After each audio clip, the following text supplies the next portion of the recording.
And a congressional race, too. With us in studio to discuss his candidacy for Congress in North Carolina's 13th District is Frank Pierce. Frank, good morning. Great to see you. Great to be here. Thank you so much. Why are you running for Congress? I'm running to make a difference for everyday Americans. When we look at Congress, whether they're a Democrat or a Republican, it doesn't represent America. We don't have blue-collar workers there. We have rich lawyers and former doctors and people who don't know what it's like to live day to day and have to work 2 and 3 jobs to make a difference in their life. My wife is a public school teacher, so during the summer she goes 90 days without a paycheck. I own a small landscaping company, and so during the summer, besides landscaping, I also have to umpire baseball to make ends meet. So I work 110 hours to make sure my family has food and somewhere to live. So it's just, we need people in Congress who can write policy for everyday people so that we can make a difference for them. Let me ask you about education. I'm curious, if you're elected to Congress, what role you think the federal government can have in our education system, particularly here in Wake County, which would be the district that you would represent. Education is more left towards the states. Federally, I'd like to bring in federal funding to help bring teachers to classrooms, make sure that K through 2, my wife is a second grade teacher, and not having a TA with them to help them make a difference in the children's lives is huge. Mm-hmm. When you're dealing with, anywhere between 18 to 23 K through 2 kids, that's a lot of kids to take care of and have to watch and monitor. Having extra teachers for that and making sure that we can actually bring policy to them to make sure they have the funding they need to make a difference in the kids' lives. When we were growing up, they had activity buses to take us back in home because our parents couldn't. Nowadays, you have to pay to play football, pay to play basketball, pay for the jerseys. Those are things that there are a lot of families that are missing out on playing sports because their families do not have the money for that. And there is federal programs so where we can bring those down to help so that those children still have an opportunity to make a difference in their lives. We talked to your opponent in this race yesterday, and he talked a lot about border security, especially how it relates to North Carolina. Is that a priority for you as well? That is a priority. It starts with actually having people who know how to write policy and actually people who talk to people involved. Local farmers. Our district is very rural, and we are losing farmers, but farmers also need help. And we need to set policies in line to make sure that they have the help they need so that we can bring the crops forward and we can make sure that everyone is taken care of. But as a small business owner, I work with Democrats, Republicans, unaffiliated, and making a difference and bringing them to the table and not saying, oh, my side's always right and your side's always wrong. It's actually coming to the table and having an agreement to make a decision so that we can make a better decision for the country. Outside of education and border security, what are the other biggest issues you're hearing from people, constituents in your district as you go out and campaign? One of the biggest issues, since we're a rural community, is dealing with farming. Most people don't know this. Farming is the only industry in the world that pays for shipping both ways. So when they get seed in or they receive things, they pay for shipping.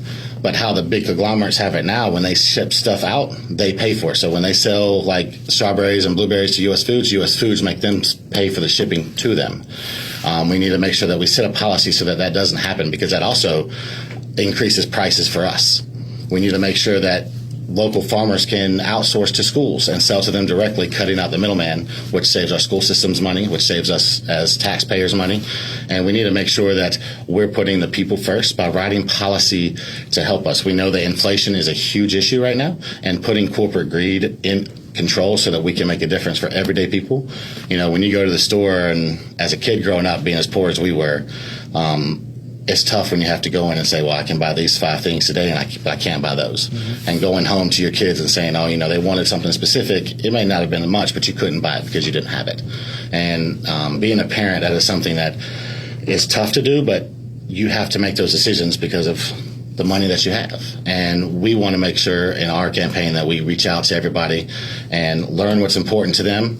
We actually have a hot dog cart that was donated to our campaign, and we actually go around to local neighborhoods and apartment complexes, and then I do a lot of Walmarts and just give away free hot dogs. I do that so I can meet and talk with people and learn what's important to them, and that way we are out in the community learning how we can help make a difference in your life.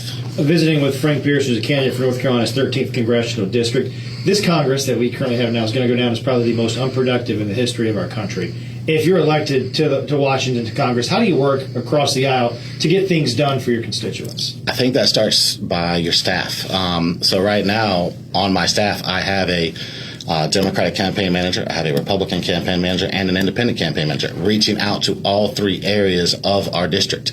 Our district has more unaffiliateds than Republicans and Democrats. Republicans come in second, Democrats come in third. And the number of people in our district that didn't vote in 2020 is over 100,000. So that is a huge conglomerate of learning what's important to them, because if you didn't vote, then people aren't reaching out to find out how I can help you, how we can make a difference in your life.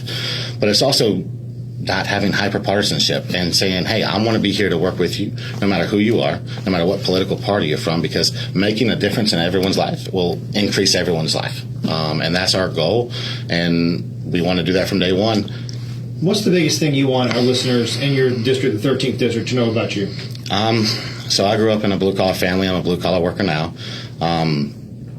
Just that I started working when I was 11 years old to help support my family. And right now I work 80 hours a week, and then I campaign for another 50. And when you get to Congress to write policy and to have conversations and actually pass bills to get stuff done, you have to work over 100 hours a week. I've proven I can do that, and I will continue to do that for my constituents as we move forward, just because just showing up on Tuesday to Friday or Monday to Thursday, which a lot of these politicians do, is not getting the job done.